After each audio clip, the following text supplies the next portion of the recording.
দাদা ফোন করে হ্যাঁ তো তোমার সব কি কত খারাপ দেখো এখনো তুমি আসছো দেখা তাই তো ভাবছি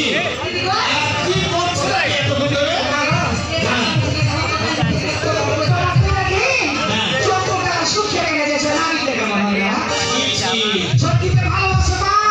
না না ভালোবাসাবাসি যে আমি কাউকে খারাপ বাসি কিন্তু আমি কি কেন শুকিয়ে যাচ্ছি এটা তো তুমি জানো এখন পর্যন্ত একটা সন্তান হলো না আমার এত বড় ইচ্ছা এই জন্যই তো